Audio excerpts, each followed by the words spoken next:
میں دعوت سخن دیتا ہوں فاطمہ محسن کو۔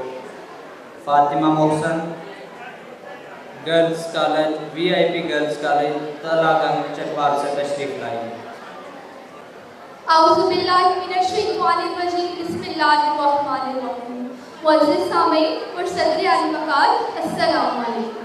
میرے لیے آج فخر کا مقام ہے کہ میں ایوان اقبال میں اقبال ہی کے حوالے سے گفتگو کے لیے یہاں موجود ہوں۔ کرگس کا جہاں اور ہے، شاہین کا جہاں اور۔ صدر علی وقار، علامہ اقبال کا یہی قصہ میری آج کی تقریر کا عنوان ہے۔ سامعین گرامی، کسی دانشور نے اقبال کے بارے میں خوب کہا تھا کہ اقبال قرآن کا شاعر ہے۔ یہ بات ماننے کے لیے میں حق بجانب ہوں کہ علامہ اقبال نے اپنی شعری علامات کے ذریعے مسلمانوں کو جو پیغام دیا ہے اس کا منبع قرآن بھی ہے، اور خود اقبال کا کہنا ہے، میرے قدو کو غنیمت سمجھ کے بادہ ناب، میرے قدو کو غنیمت سمجھ کے بادہ ناب، نہ مدرسے میں ہے باقی نہ خانقاہ میں ہے۔ صدر علی وقار، اس روشنی میں جب ہم آج کے موضوع گفتگو کا جائزہ لیں گے تو ہمیں اس میں دو علامتیں نمایاں نظر آئیں گی، ایک کرگس اور دوسرا شاہین۔ کرگس یعنی گدھ ایک مردار خور پرندہ، شاہین جسے علامہ اقبال نے پرندوں کی دنیا کا درویش کہا ہے اور بار بار اسے شاعری میں استعمال کیا ہے۔ پرندوں کی دنیا کا درویش میں، پرندوں کی دنیا کا درویش میں، کہ شاہین بناتا نہیں آشیانہ۔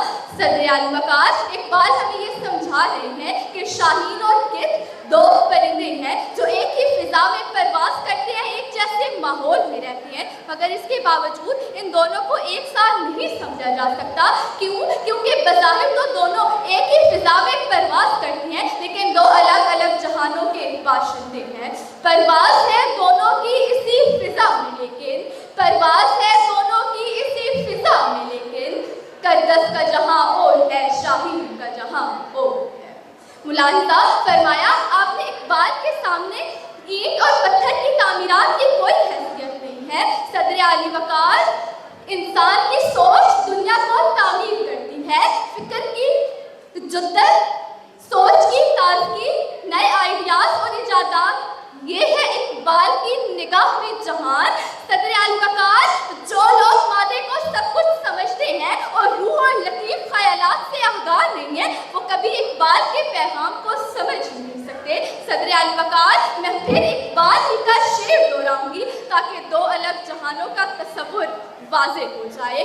الفاظ و معانی میں تفاوت نہیں لیکن، الفاظ و معانی میں تفاوت نہیں لیکن، ملا کی اذاں اور مجاہد کی اذاں ہو۔ صدر علی وقار، بات یہاں پر واضح ہو گئی ہے کہ کرگس کا جہاں اور ہے، شاہین کا جہاں اور ہے۔